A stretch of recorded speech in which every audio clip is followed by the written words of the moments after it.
Okay, so I'm quiet and somehow, as far as I am, I got dragged into this.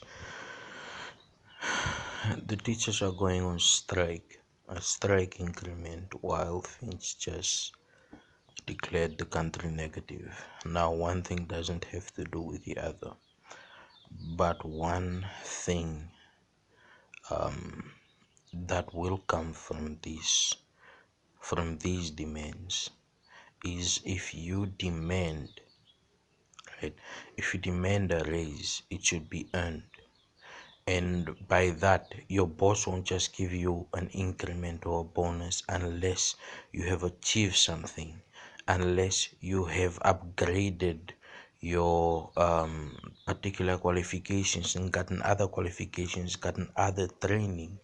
And it doesn't necessarily have to be your boss telling you, or your principal or vice principal telling you that you need to have extra training. You do it on your own, you get your qualifications, and then you hand it in. Then the government will pay for the cost that you had to pay while taking that particular course, uh, and then they'll give you a raise. This is how most institutions work.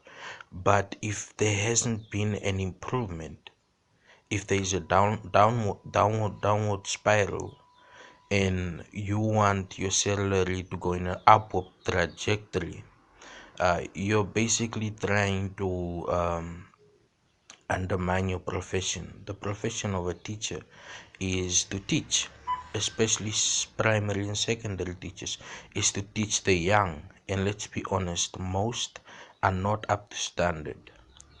All right, the curriculums are not up to standard. Uh, the methodology used to teach teachers are not up to standard. The way that we teach today is outdated, right? It is outdated. So to ask for salary increment, let's forget what's going on in the country, this poverty and so forth. Let's try to say empower teachers more, like improve the systems of learning for the teacher so that they can improve the learning of the students. For example, social skills. When a class is making a lot of noise, it usually derives from something. It can be controlled. Putting a problem child in a corner, that's 1940s. Today, we actually should find out why this child is behaving in a particular manner. I'll give you an example. I used to slack off in school, high school and stuff. I used to slack off a lot, mostly because I suffered from undiagnosed depression and anxiety. So, that was my mask. You know, you know, you have that face, you have that walk, you're cool. But I felt comfortable around my friends. But when my friends were away, that was like my wall is away, and I feel vulnerable.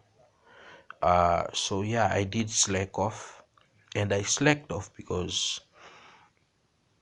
sometimes it wasn't cool to be smart-ish, to know stuff. It's like, yeah, this guy that gets A's and what they actually get kind of mocked. I guess their parents gave them a pat on the back, but they got mocked. So I was a um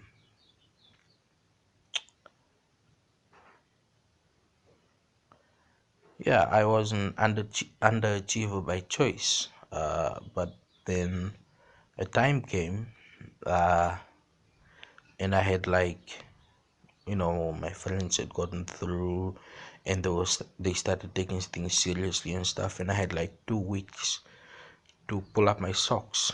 So I took 2 weeks, and yeah, I basically escalated to 100%. I had trouble in the exam rooms because my anxiety started kicking in, and I made unnecessary errors, but I still um, ended up at the top of the class in passing. And everyone was surprised, like, how did this happen? This child has been slacking for ages. So there are always underlining factors towards something. I was nominated to be head prefect, but supposedly my arrogant attitude and my marks meant I couldn't be. And the teachers were like, no, we want someone noble who does well in class, dresses well, respects people, and so forth. So they scratched me out. There was a meeting about it. I heard it. They told me. I didn't care. Um, but that's just some of the things that I'm saying, that certain behaviors have a root cause, right? Now, this shouldn't be the duty of the teacher, but a teacher should be the shining beacon for the student, right? The teacher should be someone that teaches.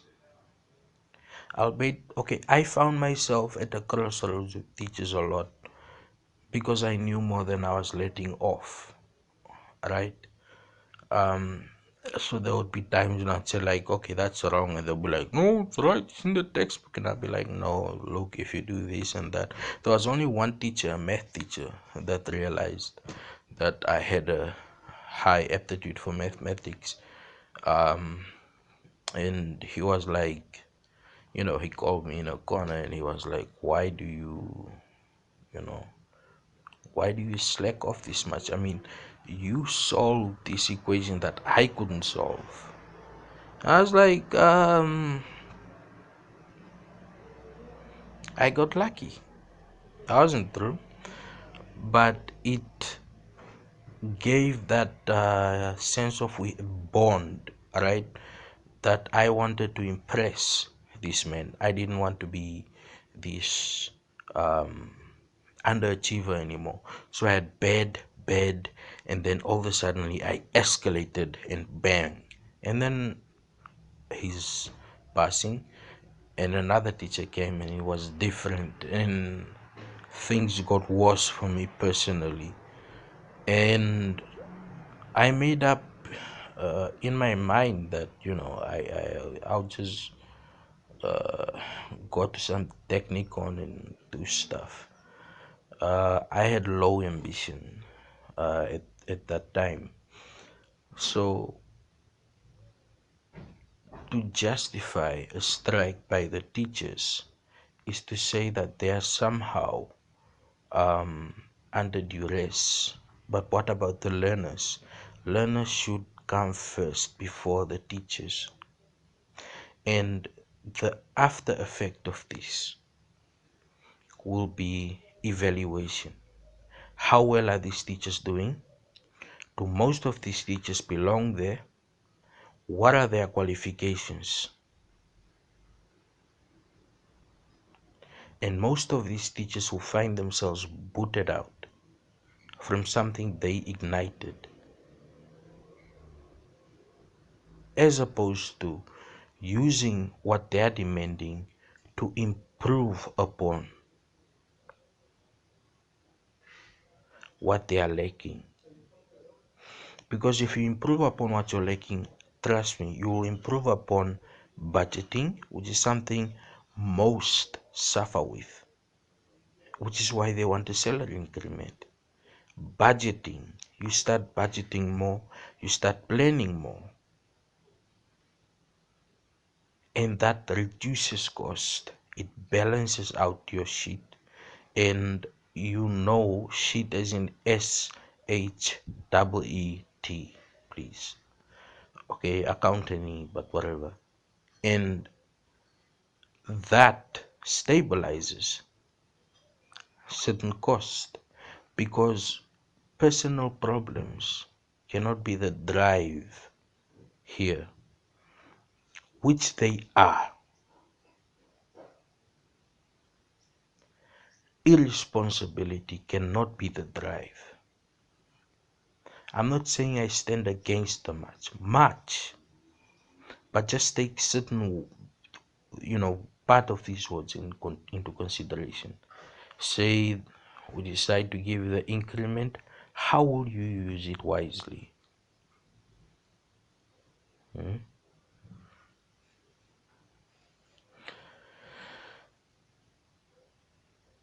Teachers do deserve more credit than they are given. I'll tell you that. Because there are some teachers that work really hard.